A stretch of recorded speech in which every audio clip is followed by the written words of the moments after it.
301医院突传异象，高干病房罕见全满。就在习近平神隐第15天，全党高层动荡传闻满天飞的时刻，北京这座最高级别医疗机构突然警戒升级，人满为患。更诡异的是，军报罕见重提当年拉下华国锋的第一推手黄克诚。一场针对中共党魁的逼宫暗战是否正在悄然酝酿？中共政治局会议神秘中断，将领密集失踪，外交系统陷入沉默等等。这不只是又一场政治传言，而是一连串难以忽视的警讯。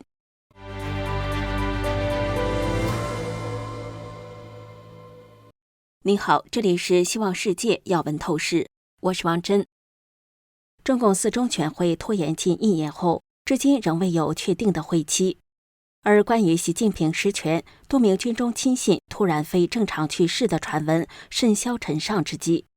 中共突然发布讣告，证实了前中共军委副主席许其亮去世的谣言。但是失踪数月的中央军委政治工作部常务副主任何鸿钧和中央军委第2副主席何卫东传出去世消息后，中共官媒仍然静悄悄。原中共海军司令部中校参谋姚成在他的自媒体节目中表示，为了证实这些谣言，他特意去向他以前的战友进行了求证。不过他的战友告诉他，他不知道。但他的战友在亲自前往301医院进行实地考察后告诉他，301西院出现戒备异常的状况，警卫力量显著加强，停车场车满为患，并且现在高干病房是住满的，从来没有见过这种情况。301医院位于北京市西部，医院规模庞大，分为东院和西院2部分，其中东院对外开放，收治部分低阶军人和普通病人，西院则负责中共中央、中央军委及其机关各部门的医疗保健工作，专为正大军区级别以上的军政高层提供医疗服务。病房采用编号或代号管理，安保等级极高，是绝对的军事管制区。姚成分析说，通常进301医院的人都是病危或需要动手术的，现在西区3层楼都住满了，显然不正常。姚成推测，这些人住到医院里，显然是为了躲避中共残酷的政治斗争。你看，我现在都住医院了，你不要搞我了。不过姚成认为，这些人还是低估了中共政治斗争的残酷，他们就是非要置你于死地而后快，躲进去也没用。5月30号，中共军方喉舌《解放军报》突然发表题为“正人先正己，清风正气歌”的文章，罕见大篇幅赞扬黄克诚坚守原则的事迹。文章虽未提及当前领导人姓名，但多处措辞与内容被认为是暗讽和警告现中共党魁习近平。黄克诚是中共的开国上将，他在1980年担任中纪委书记时，曾接获针对华国锋的举报，检举内容包括华国锋在地方视察期间实施戒严，他坐的椅子进入博物馆，地方给他修建纪念馆等，批评他搞特权、搞个人崇拜。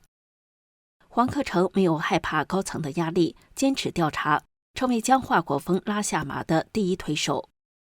独立时评人陈破空认为，军报此时高调提及黄克诚，时机极不寻常。他说，习近平的特权错误和当年华国锋的如出一辙，并且有过之而无不及。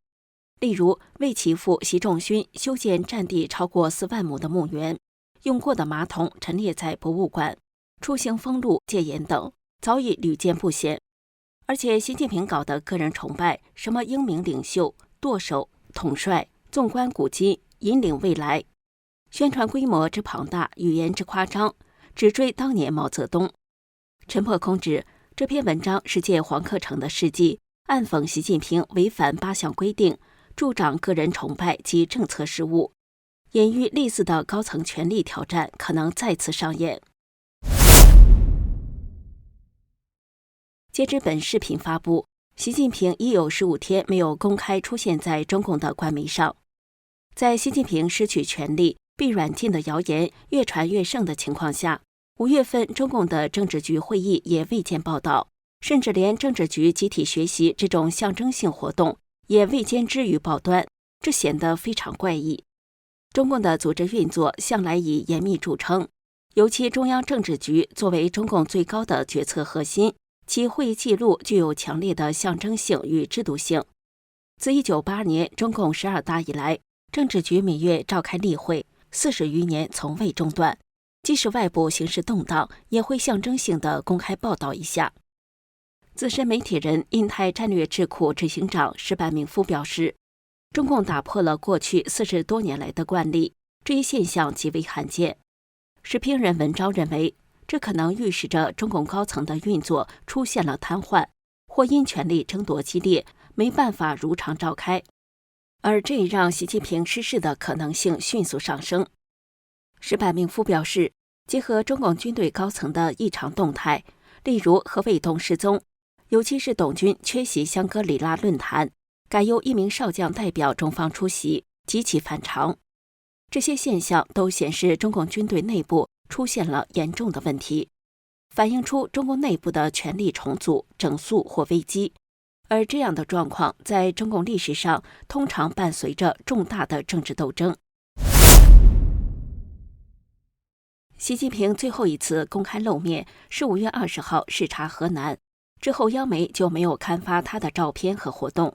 只报道习近平几乎每天都发贺电。美国华府智库与媒体圈中极具影响力的中国评论人士张家敦在接受福克斯采访时表示，川普总统担心中共内部发生了一些事情，所以才暂缓向中国征收高关税。我们愿意跟习近平谈，但看来习近平近期已大权旁落。张家敦甚至质疑习近平在中共内部已失去了跟美国打交道的权利。与此同时，关于白俄罗斯总统卢卡申科访华的消息，中共也没有报道。